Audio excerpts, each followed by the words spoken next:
Here's where we start this hour on all angles, a national state of disaster over the energy crisis and a minister of electricity in the presidency. These are some of the major announcements made by President Cyril Ramaphosa last night.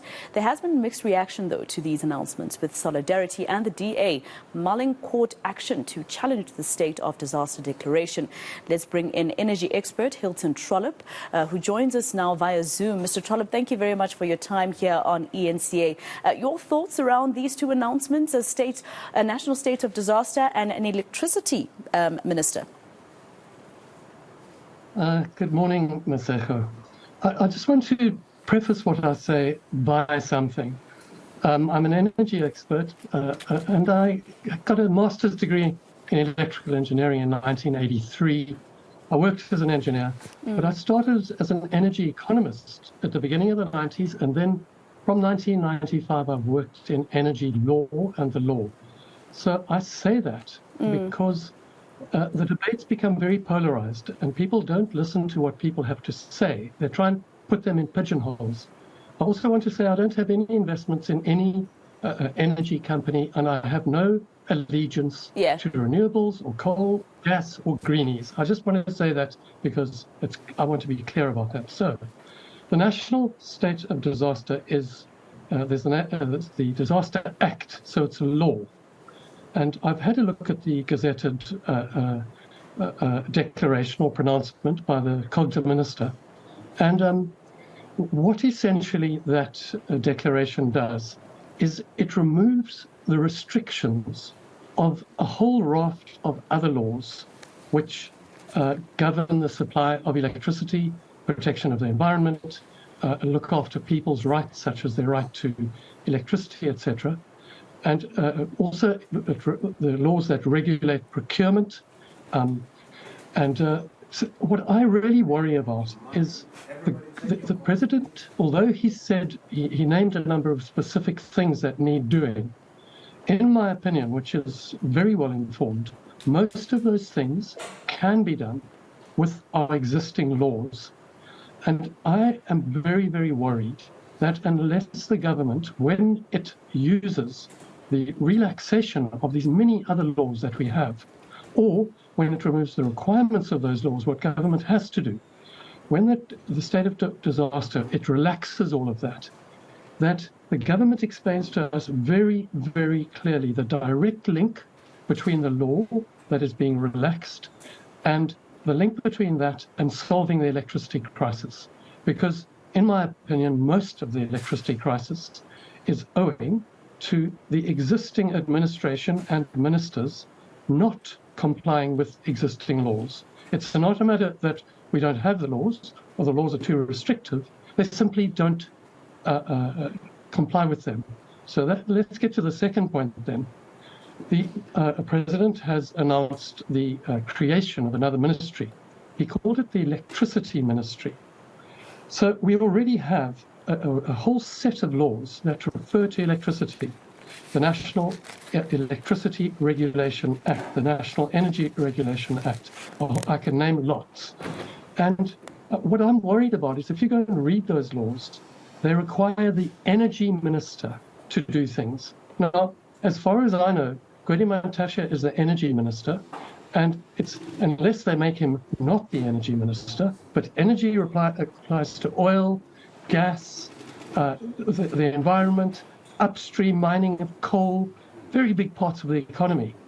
I suspect that this isn't well thought through, and that we're going to have an electricity minister who is trying to do things according to the law, according to the state of disaster, but the energy minister, where much of our problems for this electricity shortage reside, in the law is still named as the person in charge. So I do think we need an electricity minister. In fact, I think we need an energy minister separate from the minerals minister. And we need that energy minister to do their job according to the existing laws. So overall, I'm very skeptical, and I'm very worried that this national state of disaster is going to be used to further duck and dive the wrong procurement regulations, etc., etc. And Mr. Trollip, you're saying that we do need an electricity minister. Who would you say looks like a person who can be employable in that particular post within the governing party right now? I'm sorry, I can't actually. I was discussing this with people last night, and that really makes me make quite a. And look, I'm prepared to discuss my expertise when it comes to the actual law and what people have done and do. But well, what type of person does the president need to consider for that portfolio? Okay. That person would have to outrank Gwedi Mantashe inside the ANC, because all of the state of disaster announcement itself comes out of the ANC conference. So while we think we are governed by our democratically elected government, the most important decisions take place inside the ANC. So if it's not decided inside the ANC that something gets done, and also if it's decided and the appointed electricity minister is sufficiently junior or doesn't have the same kind of political weight as the current energy minister, then there's going to be trouble. And there's been trouble already. The existing energy minister, Gwedi Mantashe, fought for 2 years to stop the allowing IPPs to come onto the grid until the presidency, through his deputy finance minister, twisted Gwedi Mantashe's arm. He said he twisted his arm. So already the energy minister doesn't do what the president says until he twists his arm. So yes, we're going to introduce a new minister into the presidency, but in the end, there's going to be this pushback by ANC ministers where they don't do what the president says. And that kind of fight often leads to some kind of stalemate and paralysis, which is why we have load shedding. Speaking of that, Mr. Trollip, you're saying that the energy minister doesn't move until the president has given the go-ahead, etc. Are you not concerned about what looks like the centralization of power? The Minister of Electricity being in the presidency, he has the Energy Crisis Committee, it's in the presidency. Are you not concerned that everything is just centralized to his office in particular? So in any government, that functional democracy, there are always conflicts between different ministries. You'll have a Department of Public Enterprises with Pravin Gordhan and a Ministry, Minerals and Energy Minister with Gwedi Mantashe. Typically, in functioning democracies, what happens is the president or the prime minister, if it's Britain, whatever, decides what policy is, and then he instructs his cabinet to implement policy. What happens in South Africa is the president decides what to do, and then the ministers don't do it.